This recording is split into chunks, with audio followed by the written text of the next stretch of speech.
China wants to decide what the democratic world thinks about the communist nation. Over recent years, the Chinese Communist Party has run a massive campaign to influence public opinion and media coverage about China in democratic countries across the world.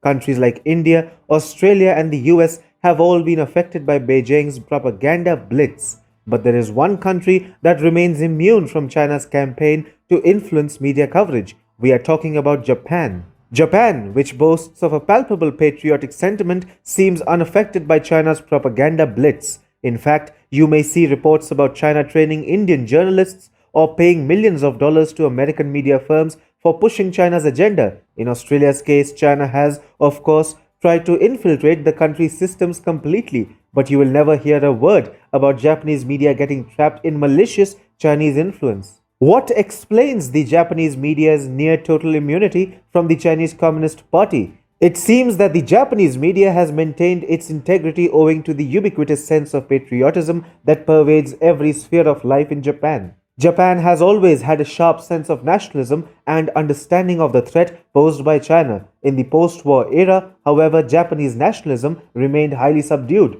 An average Japanese was always proud of how his nation rebuilt itself after the Second World War. However, post-war pacifism ensured that an average Japanese never expressed it in so many words. Even if you take a look at Japanese media houses, you will never see a very expressive sense of patriotism. Nonetheless, the latent patriotism in Japan is all pervasive and influences even its media houses. But over the past 1 decade or so, Japanese nationalism has started rising all over again. The new wave of nationalism in Japan is particularly attributable to former Prime Minister Shinzo Abe's efforts to move his country away from the pacifist era, which is becoming somewhat anachronistic. There is a new wave of nationalism in Japan, and interestingly, this new sense of Japanese nationalism is at loggerheads with Chinese belligerence. In 2012, for instance, hundreds of Japanese citizens streamed into Tokyo's shopping districts Shibuya. They protested in front of the Chinese embassy in a rare show of Japanese patriotism. The liberal Western media has tried to vilify the rise of Japanese nationalism,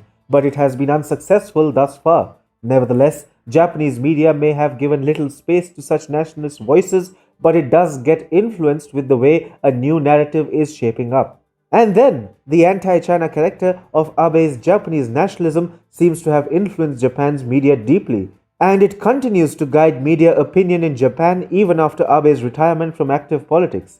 Today, Japanese media is giving maximum coverage to how Tokyo is preparing itself against the Chinese military strength, or for that matter, how the Japanese military forces look to protect the Senkaku Islands against an intrusive Chinese People's Liberation Army. The strong sense of Japanese nationalism, whether subdued or manifest, has therefore kept Japan's media insulated from Chinese influence. Today, China is influencing mainstream and social media in every part of the free world, but Japan stands as a proud exception.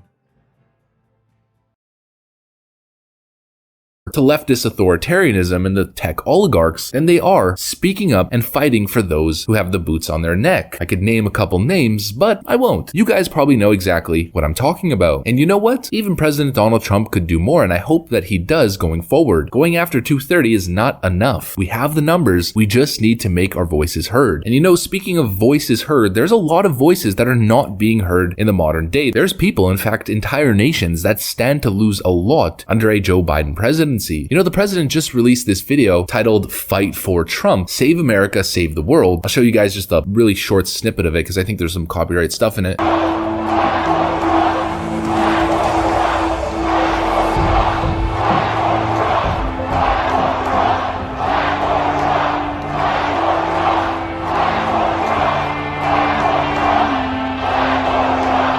And the notion of he says scenes from a Taiwanese Stop the Steal and Fight for Trump rally today. President Trump is the leader of a global populist movement fighting against socialism, communism, and a political elite which no longer represents we the people. China stands at Taiwan's doorstep, and check this video out.